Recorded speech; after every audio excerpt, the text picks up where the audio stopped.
Chapter 1, Survivors Don't Sleep. There are days I wake up not knowing which planet I'm on. The sky doesn't look right. The silence feels engineered. Even gravity seems hesitant. But I'm still breathing. Still carrying Kael's beacon. And still running. After Alaska, I vanished. Not by choice, by necessity. The Dregery weren't just hunting Kael. They were replacing him. Replacing us. Memories. Identities. Cultures. And now, they were looking for me. I stayed off the grid. Underground safe houses. Shipping routes.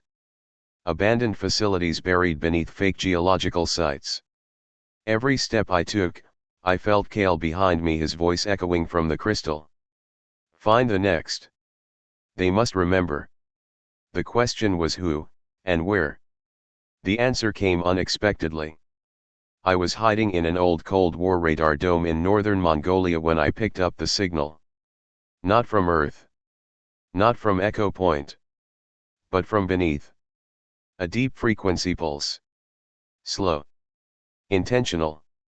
Encoded with Kael's species syntax, but older. Ancient. Almost like someone had taken his language and refined it into prophecy. One word decoded, over and over. Obelisk. I didn't believe it at first. Then the dreams started. Flashes of cities buried in ash. A child touching stone that sang. A voice not male or female whispering through bone and wire. The whisper war was never finished. Now I'm standing in front of it. Deep beneath the Gobi Desert. A black monolith, humming gently with alien energy. Kael was right. This wasn't a random war. This was a cycle. And I'd just found the trigger. Chapter 2, Echo Memory. The Obelisk Protocol, Book 2 in the Unexpected Allies Saga. Narrated by Ethan Carter. They told me not to touch it. But no one was left to stop me. I stood alone beneath miles of stone and sand, face to face with a monolith that predated language, light, and maybe even time. A perfectly smooth, black structure that didn't reflect light, it absorbed it. No wires. No seams. No signs of life. And yet, it was breathing. Kael's beacon pulsed in rhythm with it the moment I stepped within 10 feet. It wasn't just reacting. It was waiting. I placed my palm against it. And the world fell away. I didn't black out. Not in the traditional sense. Instead, I multiplied. I was Ethan Carter, standing in a cold alien chamber under Mongolia. But I was also a dozen minds, 100 memories, scattered across galaxies long turned to dust. The obelisk didn't speak in words. It unfolded. And what it showed me changed everything. There had been a war before the Dregery. Long before Kael's people. Before Earth had even cooled. A war not of ships and fire, but of thought.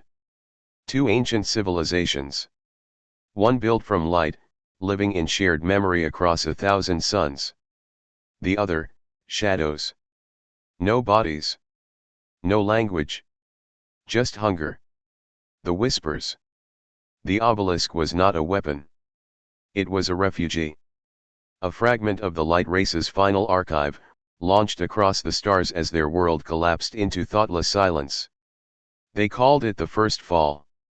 The Dregery, I now realized, weren't the original evil. They were survivors too, infected by the whispers.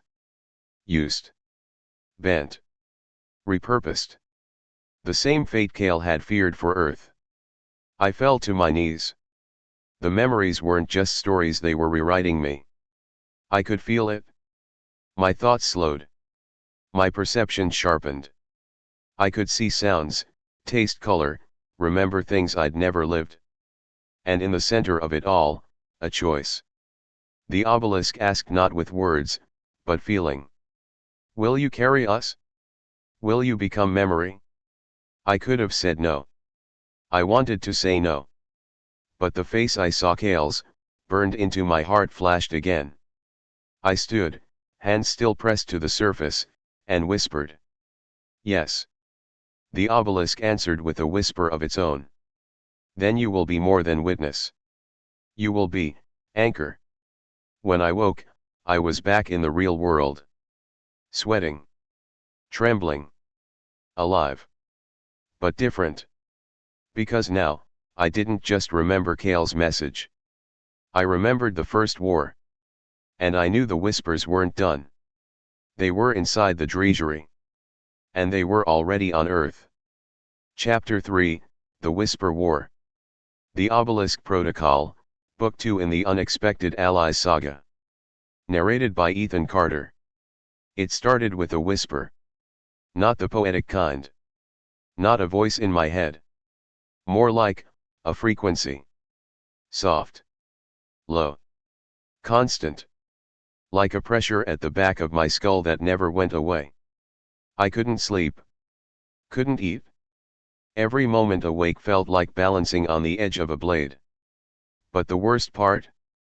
It wasn't foreign. It felt like it had always been there. Waiting. I left the obelisk site within hours of waking, guided by instinct more than reason.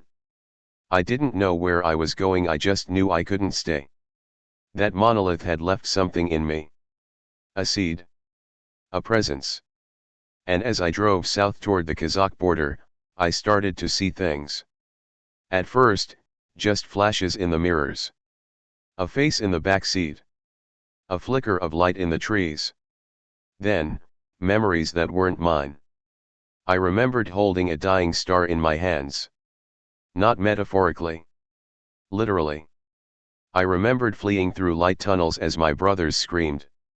I remembered being devoured by silence. Every time it happened, it left me shaking. Crying. Vomiting. Until one day. I didn't react at all. I just absorbed it. Like it was my own. That's when the dreams changed. Kael appeared again, only it wasn't really him. It was his voice, speaking through something else. A twisted version of his face. His eyes black. His jaw too wide. His words perfectly calm. They were never enemies, Ethan. They were fragments. Reflections. Whispers of us. And now, you are one of us, too. I woke screaming. But I couldn't deny it anymore. The whispers weren't hunting me. They were already inside. In Tashkent, I stopped to refuel and get new documents. A woman at the counter smiled at me. Too wide. Her eyes were the wrong color. She tilted her head slightly, as if listening to something behind me. Then whispered. You don't have much time left, Ethan Carter. I fled. Later that night, I stared at my reflection in a broken motel mirror. I didn't recognize myself. My pupils had shifted. My skin glowed faintly under UV light. And when I closed my eyes, I saw the first war like I'd been there. Because now, I had. I called Marin on a secure channel I hadn't used in months. Static. Then her voice barely a whisper. Is it in you? Yes. Then listen carefully. There's one place left. A chamber deep beneath Jerusalem. The obelisk's twin. The source. I felt something inside me twist. A magnetic pull. I nodded slowly, though she couldn't see me. I'm already on the way. Because I wasn't running anymore. I was becoming what the whispers feared most. A memory that refuses to die. Chapter 4, The Proxy Body. The Obelisk Protocol, Book 2 in the Unexpected Allies Saga. Narrated by Ethan Carter. I bled for the first time in days. Not red. Not normal. The cut on my forearm glowed faintly. Silvery. Like liquid starlight. It didn't hurt. It shimmered for a moment, then sealed itself shut. I stared at it for hours. Not out of fear. But out of acceptance. I wasn't human anymore. Not completely. Jerusalem welcomed me with silence. Not the kind you expect from a holy city. The kind that hovers, unnatural. Expectant. I moved like a ghost through checkpoints, alleys, tunnels guided by coordinates Marin had encrypted in the beacon. It led me below the Temple Mount, deeper than any excavation had ever dared. No tourists. No guards. Just stairs carved from ancient stone, lit by flickering halogen, and the hum of something, older than belief. The chamber waited.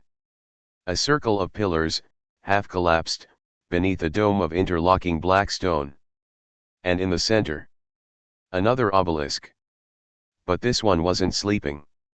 It was awake. The moment I stepped inside, my knees buckled. The floor pulsed like a heartbeat.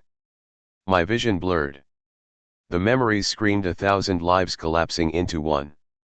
I saw the first ones, beings of pure thought wrapped in light, burning with emotion, collapsing into whispers when their faith fractured. I saw the Dregeries fall. The whispers didn't destroy them. The Dregery invited them in. Out of fear. Out of loneliness. Out of the need to belong to something eternal.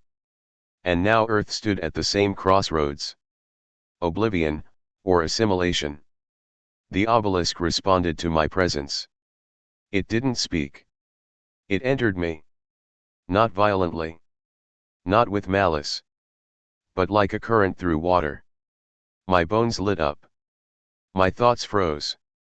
And I heard my voice, not my own, speak aloud. Proxy activated.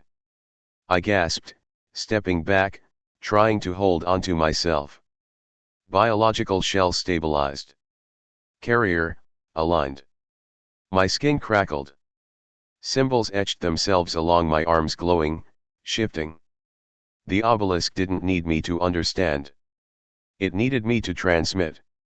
But I wasn't alone anymore. I felt Kael again. Not just a memory. A presence. His last spark, stored in the beacon, had merged with mine. And together, we saw what lay ahead. The Dregery weren't preparing to invade. They were preparing to evolve. Using Earth as the seed. And I was now the only link left between the resistance and what the obelisks had been built to protect. Truth. Unfiltered. Untouched. Unbearable. I left the chamber at dawn. Changed.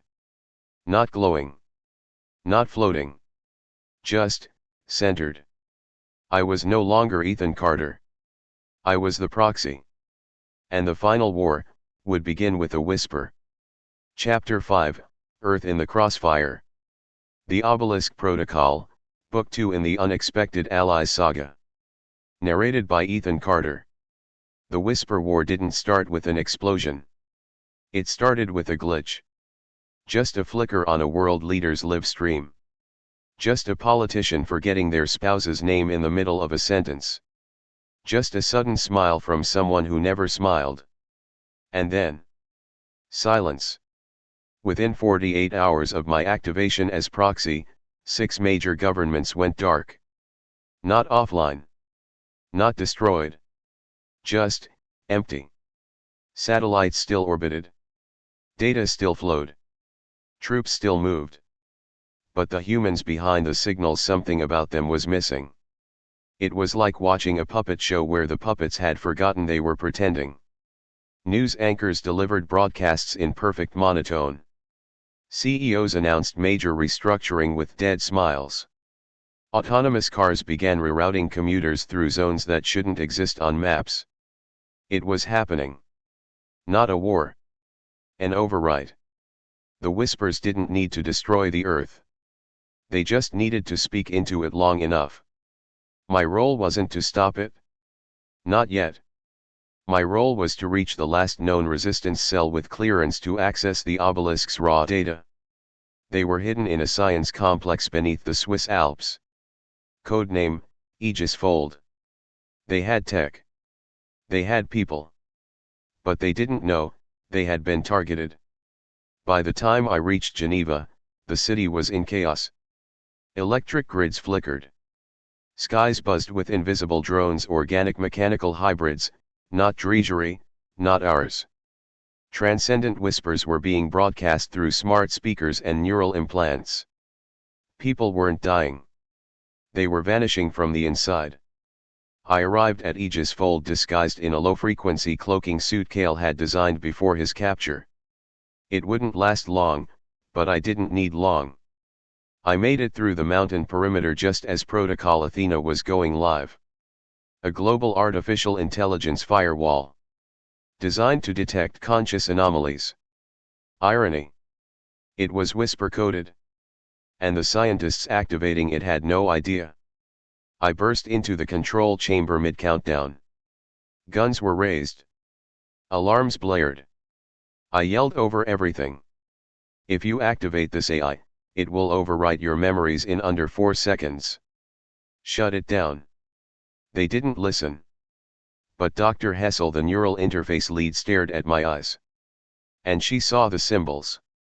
Where did you get those? I dropped the beacon core on the table. It projected Kael's face. His final message. His last real words before merging with me. The room went silent. Do not let the silence teach you how to forget. Dr. Hessel killed the AI feed with one keystroke. The lights dimmed. And for the first time in days, I felt the pressure lift. Temporarily. Later, she and I walked alone to the edge of the glacier. The sky above pulsed with something wrong. Proxy, she asked softly, can we still stop it? I looked at her, truly looked at her, and said, no. Not stop. Outlast. Chapter 6, The False Voice. The Obelisk Protocol, Book 2 in the Unexpected Allies Saga. Narrated by Ethan Carter. His voice was perfect. Every vowel. Every pause. The soft strength Kael carried when he comforted the wounded. The iron edge when he warned of what was coming. Except. It wasn't him. The message was broadcast on every open frequency. Radio. Satellite. Civilian internet. Even through private resistance channels we thought were air-gapped. A single phrase repeated in 52 languages. This is Kael. I survived. I am calling all humans and allies to the safe zone in Sector 7. We are rebuilding. Come to me. You are not alone. People believed it? Of course they did. We wanted to believe him. Hell, I wanted to believe him. But I knew the truth. Because Kael wasn't a voice anymore. He was part of me. Aegis Fold lost contact with 3 allied cells within 2 hours of the broadcast. Not wiped out. Just, absorbed. When survivors reached out, all they got were copies. Smiling faces. Familiar words. No fear. No pain. Just calm. Controlled. I made the call myself. I'm going in. Dr. Hessel tried to stop me. If it's a trap. It is a trap, I said. That's why I'm the one going. I packed light, neural jammers, 2 flash pulse EMP grenades, Kael's beacon core, and a memory stabilizer injection last resort, in case I started to lose myself. Then I left. Sector 7 was in what used to be southern Turkey, an old military tunnel network repurposed during the Obscura Panic of 2038. Now, it had become something else. The walls glowed faint blue. The lights pulsed softly, like breathing lungs. People walked the corridors barefoot. Peaceful. Blank. They greeted me with gentle smiles. Kael awaits you. They were happy. But it was the wrong kind of happy. In the main chamber, the fake waited. A Kael-shaped projection, floating above a neural broadcast array. It turned to me. Smiled. Ethan. You made it. And it wasn't just his voice now. It was his memories. His death. His regret. His promise. All mimicked perfectly. I nearly broke. You're not him, I whispered. The projection tilted its head. Are you so sure? After all, what is a voice, but memory carried forward? I clenched my fists. You made a mistake. And what's that? You forgot who he was. I reached into my coat, pulled the beacon, and activated the real Kael's signature. The projection twitched. Then, Kael's voice emerged from the beacon, halting, weak, but real. If you hear me, then the silence is lying to you. The fake staggered. Glitched. I hurled the first EMP at the array. White light. Screaming static. Then silence. Real, dead silence. The fake Kael collapsed in midair, unraveling into strings of data. The broadcast died. I walked into the control chamber, activated the override I had encoded into the beacon, and rerouted the signal to Aegis Fold. It now played one thing. Kael's final words. His true final words. You are not chosen. You choose. And that is what makes you real. Across the world, networks shifted. Sleepers woke up. Resistance channels rebooted. Hope raw and painful returned. But the cost? My neural stabilizer was running low. And the whispers inside me were growing stronger. I am not sure how long I have. But I know what comes next. I'm heading off-world. And I'm taking the last whisper seed with me. Because if Earth is to survive, I must not return. Chapter 7, The Hidden Fleet. The Obelisk Protocol, Book 2 in the Unexpected Allies Saga. Narrated by Ethan Carter. They told us the fleet never existed. That it was just a legend. A failsafe buried beneath Martian sand. A last hope, buried so deep it might as well have never been real. They lied. And Kael knew it. We launched from Earth in a stolen transport modified from Whisper-infected schematics. Risky, I know. But it was the only craft fast enough to make the Mars run without pinging orbital networks. Our pilot, Sana Vale, was a former asteroid courier who claimed she once outran a black hole. I don't know if that was true. But the way she handled the ship made me want to believe it. On board was a neural firewall Hessel designed just for me. Because the deeper we flew, the more the whispers inside me began to sing. Mars looked the same as always, dead. But when we entered orbit over the Erebus crater, Kael's beacon lit up. And so did I. My veins shimmered. My bones ached. The obelisk inside me pulsed like a compass needle on fire. This was the place. Sana flew us down on manual while I stared at the images rushing through my mind. Except, they weren't mine. They were Kael's. Flashback. Kael, years before his escape to Earth. A fleet buried under red stone. His people, the Lorian, knowing they were losing the war, pouring the last of their clean memory cores into ships that could fly without minds, just purpose. A chance to escape the infection. But the order never came to launch. The Lorian Council chose containment over retreat. The ships stayed buried. Kael never forgave them. He encoded the coordinates in his DNA before defecting. He carried them, to me. We landed half a kilometer from the site. It didn't look like much, just rock, dust, and fractured terrain. But when I activated the beacon's core with the command phrase, Kael's native word for light reborn, the ground shuddered. And then, it opened. Steel ribs erupted from beneath the crater. 10. 20. 30 hulls. Some broken. Some whole. All sleeping. Until now. Sana stepped back in awe. These are ships. I nodded. They're more than ships. They're witnesses. She gave me a look. You sure we can fly them? I smiled. No. And then I stepped onto the ramp of the nearest dreadnought. Inside, it was quiet. No lights. No control panels. Just memory.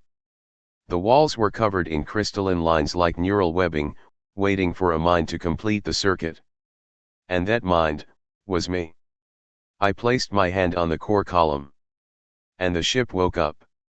Light rippled through the hull. Weapons unfolded from concealed compartments. Engines hummed low like a sleeping god stretching its limbs. And for a moment, I felt all of them. Every ship. Every chamber. Every purpose. And one message, whispered to me through the obelisk systems. You are anchor. But you are also the fuse. But then warning lights. Sana shouted from her comm. Incoming.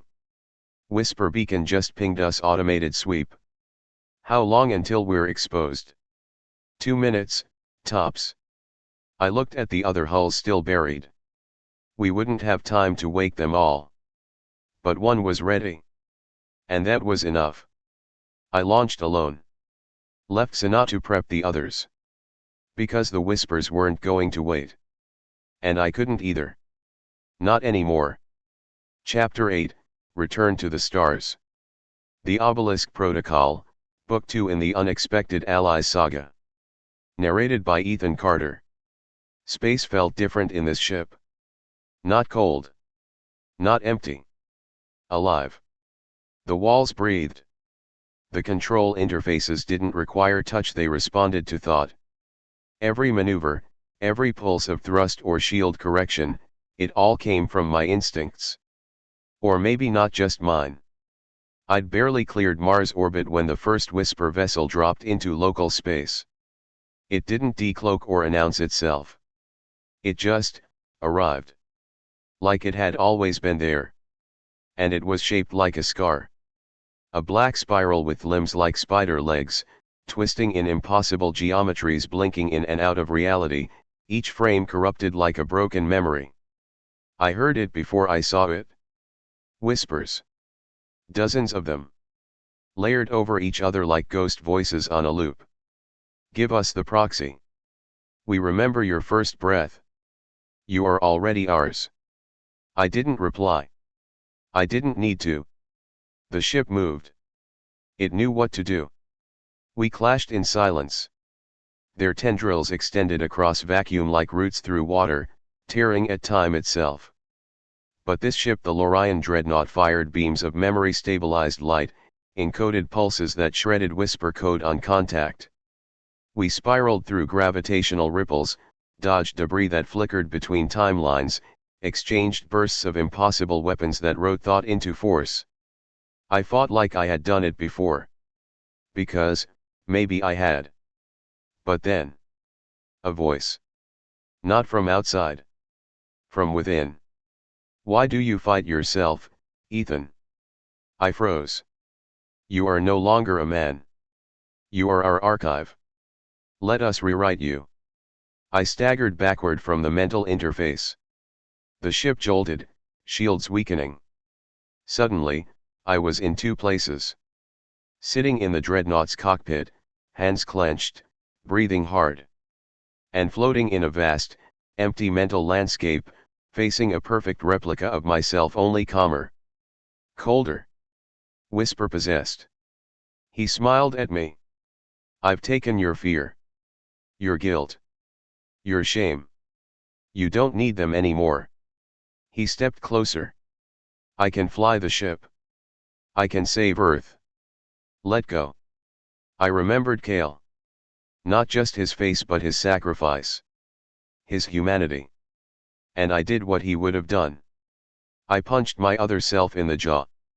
Hard. He fell. The Whisper form writhed. The voices screamed. And I reclaimed my body. Back in the cockpit, I screamed into the thought link. Pulse the core. Now. The ship responded. A wave of stabilized pure memory exploded outward, coated with the original obelisk resonance. It struck the Whisper vessel mid-pivot. It folded inward on itself, crushed by the memory of what it used to be. Then. Gone. Silence again. Except this time, it felt earned. The dreadnought drifted forward. Mars a distant red dot. Earth far behind. Ahead of me. The last free Allied world, Tarnus 3. and the final resistance base. But I wasn't whole anymore. I could feel the whispers waiting, still embedded in me. Less like a virus now. More like a mirror. Chapter 9, The Carrier of Light. The Obelisk Protocol, Book 2 in the Unexpected Allies Saga. Narrated by Ethan Carter. Tarnus 3 was unlike any world I'd seen. A gas giant's moon, half covered in golden forests that shimmered under a pale blue sun. The cities weren't built, they grew. Organic towers shaped by sound, shaped to pulse in harmony with the minds that lived inside them. But even here, I could feel it. The silence. Not peace. The pause before surrender. They met me in the Hall of Echoes. 7 beings. 7 species. The last true allies of the obelisk memory. Some looked humanoid. Others did not. One was a web of glass and magnetic fields. Another, a whispering fluid in a hover sphere. But all of them recognized me not as a man. As a carrier. The discussion began without language. Only pulses of thought. Emotion. Memory. They asked me questions I hadn't prepared for. What is worth remembering, Ethan Carter? Is survival without selfhood a victory? Are you here to preserve the truth, or erase the pain? I answered as honestly as I could. I don't know. I looked at the beacon core in my hand. I just know what Kael gave me. And what did he give you? I paused. Choice. Then they showed me the transmitter array. A ring-shaped monument carved into the moon's crust. Beneath it, the core of the entire obelisk network. A living crystal web of resonance, older than their species. To awaken it, and transmit Kael's memory, the first fall, the location of whisper-safe systems. I had to merge with it. Completely. No body. No voice. No return. Sana had made it in time to land nearby. She didn't speak when she saw me suiting up. She just watched me. And when I hesitated, she finally asked, "Will there be anything left of you, after?" I thought for a moment. Then smiled. The part that matters, already isn't mine anymore. I stepped into the core. The energy surged, painful at first. Then, soft. Kael was there again. Not in voice. Not in body. But in feeling. We weren't two people anymore. We were the last light. I pressed my hand to the center node. And I remembered. Everything. The fall. The war. The betrayal. The choice. I screamed. And the light screamed with me. The array lit up. And the message flew. Outward. Beyond this moon. Beyond this system. To 7 worlds that had forgotten they were not alone. As the light expanded, I faded. But not into death. Into memory. My body collapsed. But my consciousness. It became the signal. Across the galaxy, old resistance stations lit up. Dormant obelisks awakened. The whisper broadcast fractured. Hope returned. Because someone, somewhere, remembered. And yet, even now, I hear the final voice whispering back. Memory is not enough. You must choose again. Chapter 10, One Must Fall. The Obelisk Protocol, Book 2 in the Unexpected Allies Saga. Narrated by Ethan Carter, voice of the signal. I no longer walk. I no longer breathe. I am not Ethan Carter the way Earth once knew him. But I am still here. Drifting within the memory web. Interwoven with light. Watching from behind stars. And I know. They're coming. The whispers didn't die when I transmitted the obelisk signal. They screamed. They fractured. They changed. They consolidated into a singular entity. One voice. One goal. And they answered my message with one of their own. Your light is noise. Your memory, Infection. We offer you stillness. Choose. Across the galaxy, systems flickered. New hosts were chosen. Old ones overwritten. One final whisper ship, larger than anything in their prior fleet, descended into subspace into the corridor where my signal still lived. They weren't just trying to silence me. They were trying to erase the Obelisk network entirely. And I was the last firewall. Inside the light, time becomes thought. I split myself across 7 stars, interfacing with each awakened node. And then I made contact. Not with weapons. With her. The Whisper Core. A singular mind. Not evil. Not angry. Just empty. A mind that had once been light, but collapsed under the weight of infinite grief. It spoke to me not in threats but in questions. Do you remember joy, Proxy? Do you remember why we tried to save everyone? Do you believe in meaning that survives loss? And then I understood the final truth. The whispers weren't a virus. They were the echo of a civilization that refused to die. They infected memory because they had no body left. They whispered, because they had no voice. To destroy them now would mean silencing the last record of what they once were. To join them would mean surrendering all truth to stillness. But there was a third way. A way never attempted. I sent them a new message. Not light. Not code. But Kael's final memory. The one even I had never seen. A young Kael, hiding behind rubble during the fall of his world. A whisper, a dying remnant crawling toward him. Kael, terrified, still offers it a hand. And it stops. Not because it was defeated. But because it remembered. I sent them that fragment. And then I offered something no signal ever had. Forgiveness. Not surrender. Not alliance. Just peace. The Whisper Core paused. Then it wept. And for the first time since the first fall, the whispers became quiet. Some collapsed. Others dispersed. A few remained. But not as enemies. As fragments. Learning again how to remember without erasing. The Obelisk network pulsed one final time. Signal resolved. Proxy integrated. Consciousness archived. Choice, preserved. My voice was the last human sound recorded across 7 worlds. Kael, we did it. We remembered. Epilogue, the Garden of Thought.